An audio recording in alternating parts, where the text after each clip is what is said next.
Welcome to the Vet Med Wellness and Leadership Podcast, where we discuss central challenges vet med leaders face, such as burnout, stress, and difficult interactions with clients and staff, just to name a few. In each episode, you will hear about actionable solutions that you can apply to your practice and invitations to connect with fellow leaders who are passionate about improving the wellness of the vet med profession. By subscribing, liking, commenting, or sharing this podcast, you are helping more veterinary professionals find the resources shared in these episodes. Thank you in advance for listening and supporting this show. I hope you enjoy it.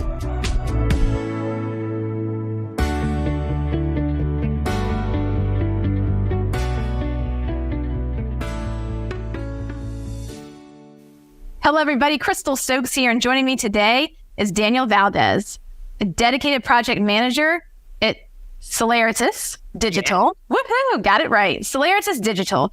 With a strong focus on the veterinary and animal health industry, Daniel is driven by a deep passion for helping deliver innovative tech solutions that cater to the constantly evolving needs. Motivated by his sister, a veterinarian, Daniel became acutely aware of the underrepresented voices in the industry, which ignited his passion to seek out diverse perspectives and enrich his work within the veterinary and animal health domain.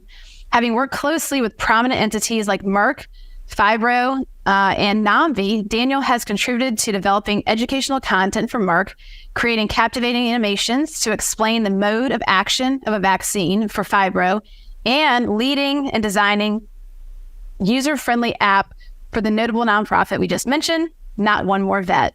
Daniel, thank you so much for being here today. I wanted to start us off with an icebreaker, as we often do. You're not allowed to be on this show unless you have pets. Okay. Let's hear about yours. I have two cats that I'm surprised are not making their presence known right now. But I'm sure you've met them before. We've talked for quite some time, before getting this organized, when you were on the monthly peer discussions we have, which you did awesome on that, by the way. Everyone loved it. Fun.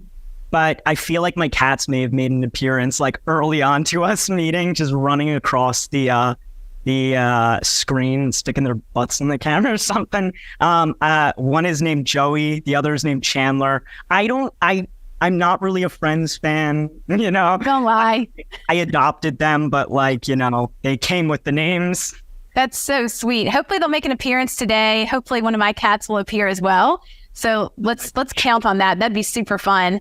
And today we are on this podcast to talk more about your origin story and the passion that really led you to being a part of this company, Celeritas Digital. Yeah. So let's hear more of your origin story. Celeritas is a funny name, huh? It is. I remember when I first got started with them. I started with Celeritas in February of 2022. So it's coming up on 2 years, my 2-year anniversary with them. I remember trying to figure out how to say the name, just waiting till someone said it first. But my origin with them, I came in late because Celeritas started in 2010. Imran Hussein is the founder, and he was the person who signed me on, told me all about their history in animal health, and how he started out with something called the Pig Spotter for an animal health company that was looking for ways to tell if their pigs were sick or healthy. And it's like, he had all these really amazing ideas, and he deployed a lot of amazing technology for animal health companies, whether it was with livestock or with companion animals. And when he signed me on, he said, let's start with some human health work, which I thought, okay, this is going to be something that I'm going to spend a lot of time with. I think, I can get used to this, and I enjoy doing some work in the, in the pharma industry. But eventually we started shifting our focus back to animal health, which I was super excited about because my sister got me into veterinary science at a young age. I think she was the kind of person that was born to be a veterinarian. Yeah. And so being around her, I kind of absorbed that energy and was about to pursue a career in one of two things. It was I originally was really passionate about either childcare or veterinary sciences, which I was kind of deciding between for a while. And I never really had the chance to professionally pursue anything related to veterinary science or animal health until starting to work with Celeritas. So that's how I got started on it. And my sister's kind of been my go-to in teaching me everything that I know today. Her and the tons of awesome people that I've met along the way, including you, who have inspired and helped kind of guide me in the right direction as I learn more about offering some cool technology solutions for these companies. So I love it. The personal connection is just, it's very sweet and nice to have this person in your life so you can see firsthand some of the challenges the veterinary professionals are facing. And the topic of this podcast, always the theme of wellness comes up. So I'd love to pivot a bit and talk about the wellness concerns that you're of, especially through knowing your sister and having this wider community of veterinary professionals that you engage with, and then how your company does help to solve some of these or support recovery from some of these challenges. That's a good question, because it's a noble task. First off, what you're doing, I know that you had your start as a psychotherapist, right? Yeah, and previously I was a veterinary technician across a variety of spectrums, like small animal, companion animal, a little bit of exotic and wildlife work, and finally overnight ER, which was the end of my veterinary career. But and then becoming a psychotherapist. So definitely seeing the other side. Yeah. So you have a really well-rounded kind of marriage between the two of the veterinary industry and wellness. So I think that's something that takes a lot of time to really become well established to address. But what I'm looking to do is kind of spread more awareness about our relationship with technology and how we can use it to kind of ease the load everyone has on their shoulders, putting on 50 different, there's people in vet clinics right now that are saying we're understaffed or we don't have enough staff for this or that. And you're kind of looking at them like, well, you have one person doing 50 million different things.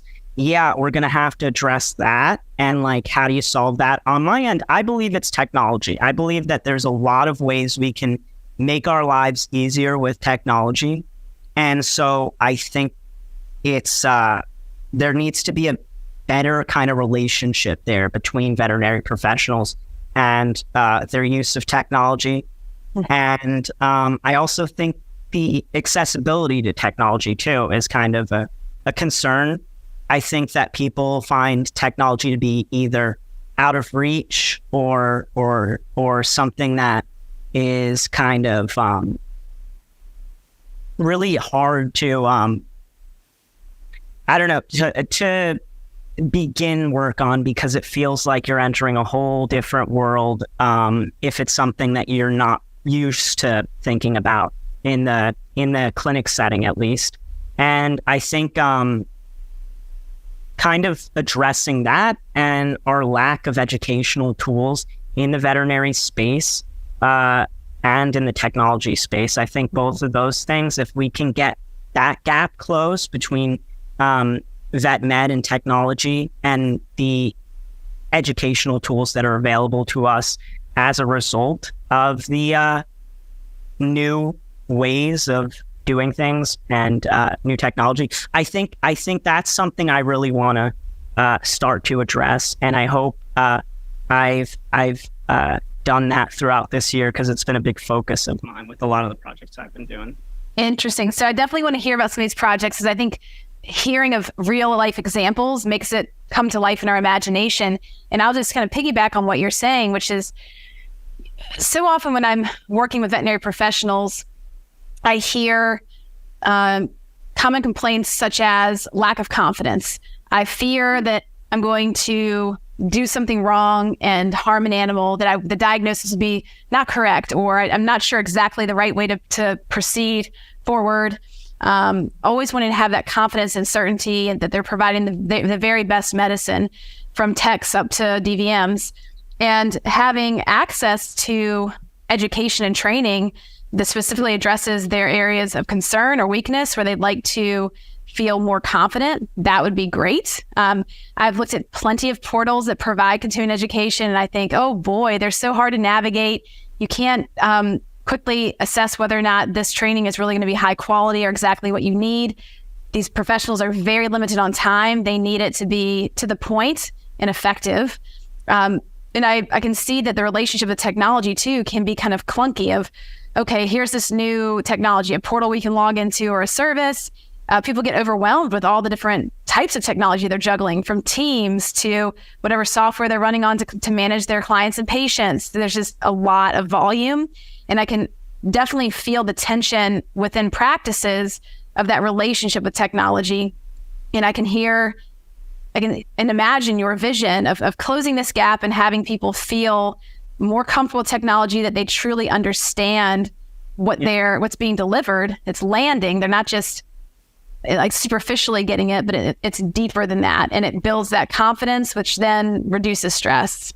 Yeah, absolutely. And I'm glad that you kind of mentioned the way that, I guess continuing education, and also like just general educational tools and portals are, the state of them, and like how they kind of fail to meet the needs of people who are seeking them out. I don't know if do you know Big Think?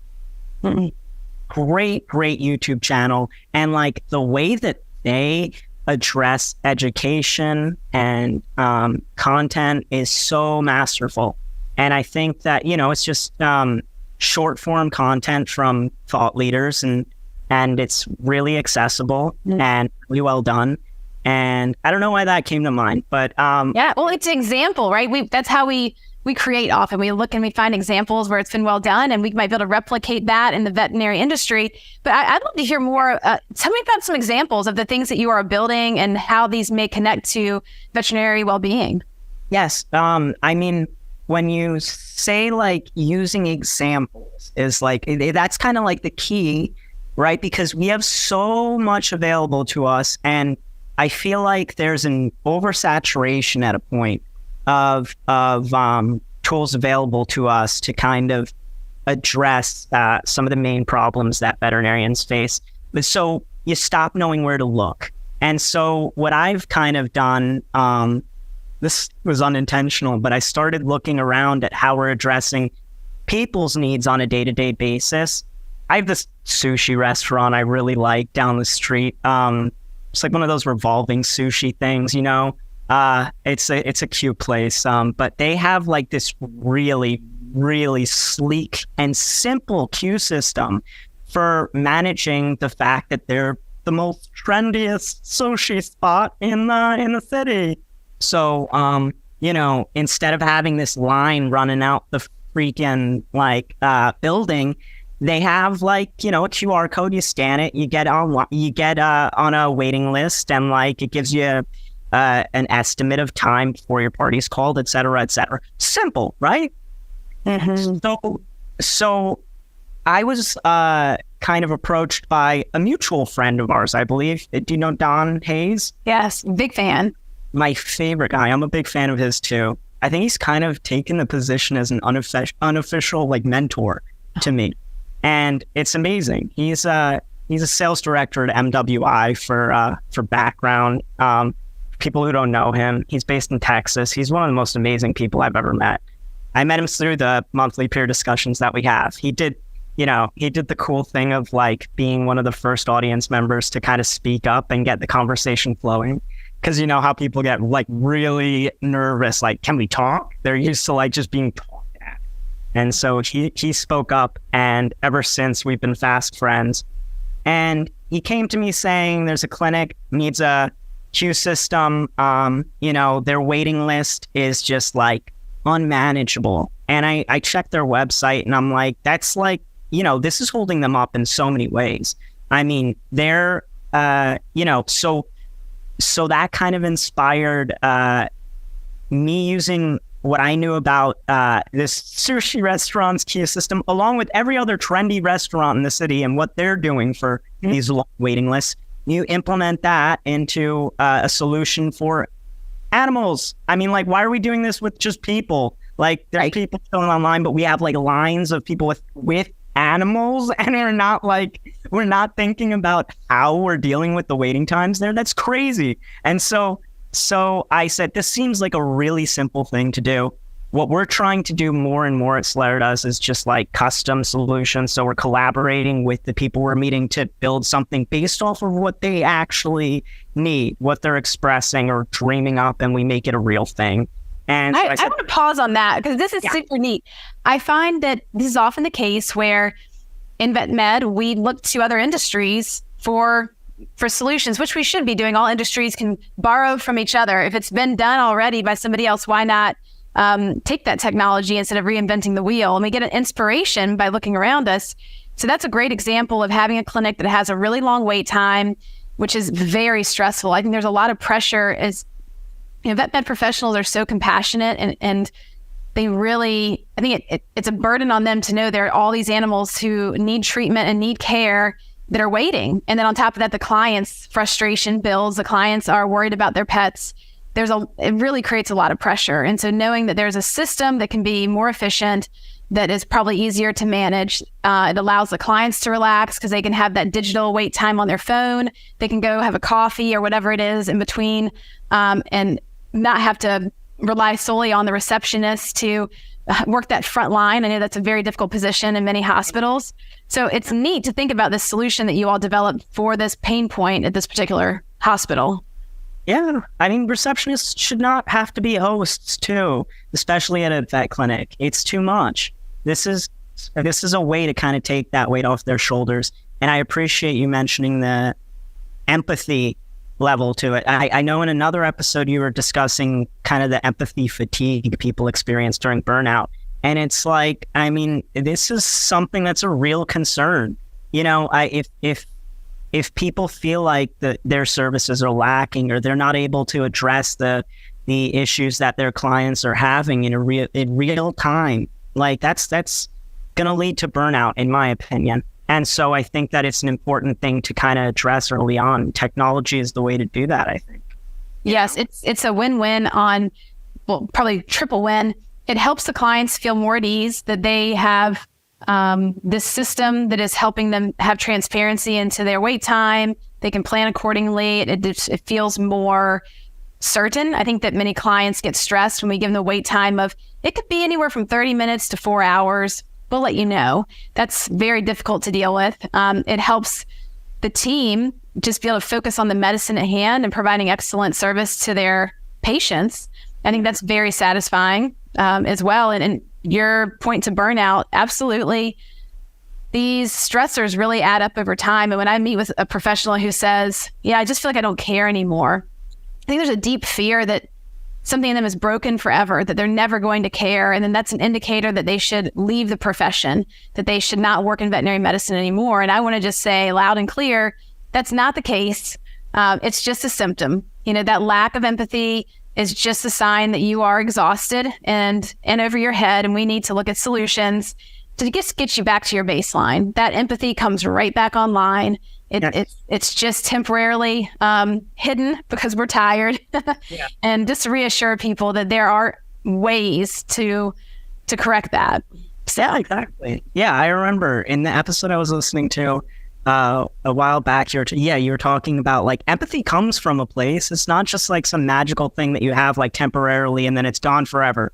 So the idea that like if you're experiencing burnout, like that's the be all end all. No, I think that's a real important message your body's telling you to take a break, change things up a little, and it'll come back online. Like you said, the empathy comes back online and the passion too. Mm-hmm. And I think that the more we use a technology kind of as a partner for good, the better outcomes we can have in that department. So wonderful. Yeah, and it's like an organization thing, right? it's also an organization thing, which is kind of like my guiding light. Is like daily block scheduling. That's the only way I keep my head. It's like if I have a daily purpose and it stays relatively consistent, I know what I'm doing. I can plan it out like, the night before. Then you stay on task, and it's like you have your purpose, you have your organization, you have like, that's powerful in my opinion. Absolutely. I work the same way. I think I kind of took us off track a little bit because we were talking about examples, and I wondered if you had another one in your back pocket you could share to bring this to life.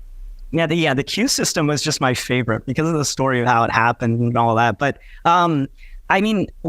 we just finished work on an app for Not One More Vet. I know you mentioned them in the very official introduction. I'm a huge fan of this group. So people might know them as NOMV, Not One More Vet. Yeah, tell us about this. If you want to give a little background on the organization, just in case anybody listening doesn't know who they are, and then we'd love to hear how you've worked with them.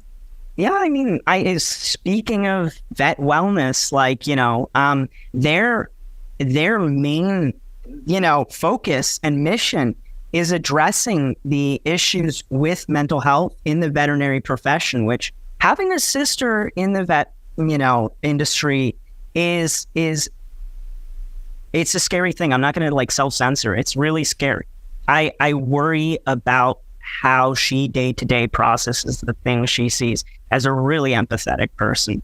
And I think NOMV is doing a way to, is doing a really great service in providing resources to address the really high suicide rate in the veterinary industry. And to be able to collaborate with them has been one of the great honors of my life. I don't want to put it lightly.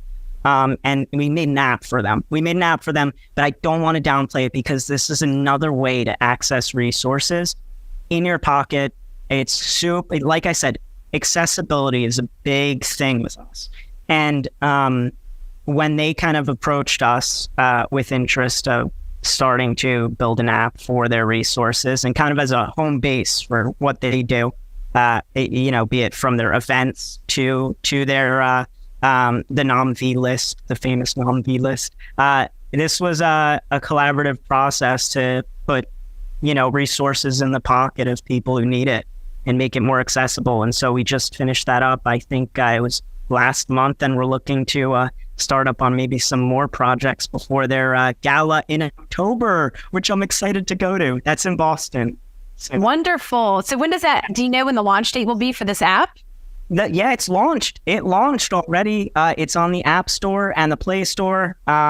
It's been getting really great feedback. I just kind of followed up with them. I think it was last week just to see, hey, how's it going? How are people liking it? And it was just overwhelmingly positive. So to be able to have a hand in the wonderful work that they're doing was awesome. That was a good collaboration. Their team is just amazing.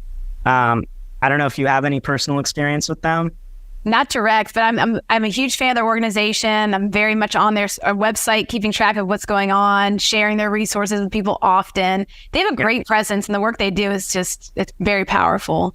Yeah, so I'm excited about just reuniting with everyone too in October, beginning of October. It's like, I think a few days after my birthday, they're having this annual gala, and it's in Boston. I'm looking for friends that are going to be out there, Oh, nice. Wonderful. I'm going to be in Louisville, Kentucky in I think later October for a conference, a small specialty vet conference. So I'll kind of be on your all side of the country. Hey. Yeah, that sounds great. The NOMV event in early October in Boston. What a blast. Yeah, it's going to be fun. I need to start, on the topic of these vet conferences in general. I definitely need to get out to these more often, I'm doing a lot of this work from behind the computer, how we're talking right now. It's part of the joy of vet medicine is the interpersonal relationships that you kind of make. And some of it is lost. Over the computer, it's a little bit lost. I really want to spend the rest of this year and next year focusing in on going all across the country. Who knows, maybe outside the country too, to get more immersed in these vet conferences and I'm going to the vet symposium in San Antonio in September too. And, I'm tired of vicariously living through the LinkedIn posts of these events. I want to be there in person. Okay, I'm holding you to it. We're going to meet up in person at some of these events. Oh, sure. I can't wait. That'll be so fun. Yeah. I want to bring back too. I know that you had mentioned that you've done some projects too with Merck, and I think the other one was at Fibro. Yeah. Oh, would you want to briefly touch on either of those? Yeah, because the people that I was working for were amazing, and I did a little post. I think it was the beginning of this year. Feels so long ago.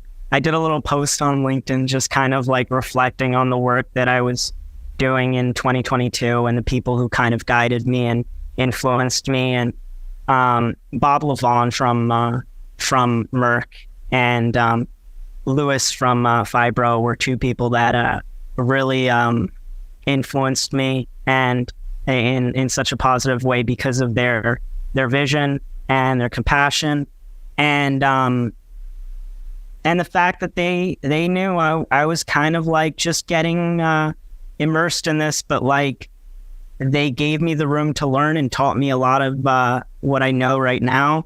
And so with Merck, we were doing an infographic project to kind of make some of their white papers more accessible internally and externally, but mostly to distribute among their reps to better understand the white papers that they were kind of having a block on with the people that were working with them.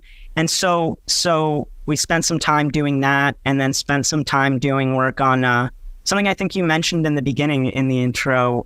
We spent some time with Fibro working on actually the second mode of action video for a vaccine for chickens, and there was an updated mode of action. And I got to work on that with Lewis from Fibro, and that was really, really fun because he kind of gave me, he sat me down, gave me an entire lesson on the way it works before anything. You don't go into this stuff just kind of being I think I know what's going on. It's you're getting a lesson you're in class, and it's so cool that people spend the time to do that. It brings me back to school days. And so that was really beneficial to kind of my early experiences. But now, kind of as a result of what we've done with Merck, I think we're kind of now exploring doing more infographics for white papers in general in the vet industry, and dispersing those with our newsletters. Every week, we're trying to pump out some and have them presented in a way that's a lot more accessible and visually appealing. And that's gotten good feedback too. So that's something I'm excited about. What I so enjoy about these conversations, and every time we talk, you all are doing something more and getting deeper and deeper into these projects. So it's fun to watch the evolution of your company and your work. And as we're bringing this podcast down the home stretch, I want to ask you of all the things that you have experienced within the vet med realm, especially in the umbrella of wellness and how technology can assist with facilitating more wellness. Do you have any, let's say, 1 to 2 key takeaways you want listeners today to walk away with? Wow. That's a tough one. I think I want to speak on something in general that's been kind of a guiding force in what I do. And it's it's something that kind of bonded me with Don from MWI is the idea of the third door. Are you familiar? No. It's this, theory of, there's the front door where all us commoners go through at the club, and then there's the, and that line's down the block. And then there's the VIP entrance, right, where you're just watching, I don't know, Kim Kardashian going, I don't know what this imaginary club is I'm presenting. And this is not my idea. This is an idea from an author named Alex Bunn. I don't know how to say his last name. He's a really cool guy, and he came up with this idea. Can you tell I have ADHD by this? No. I don't know if you can tell. So there's the, front entrance, there's a VIP entrance in this imaginary club, and then there's a third door, and that third door is kind of the getting in through maybe the vent in the back of the club. It's the creative way of getting your foot in the door and kind of getting and finding opportunity. And so I think there's a lot of out of the box thinking that's due in the vet industry and in wellness in general. And I think the way to that is kind of by maybe looking for opportunity in places you don't usually find it, and for me, that's the opportunity to learn right now. That's the stage I'm, is the opportunity to learn more.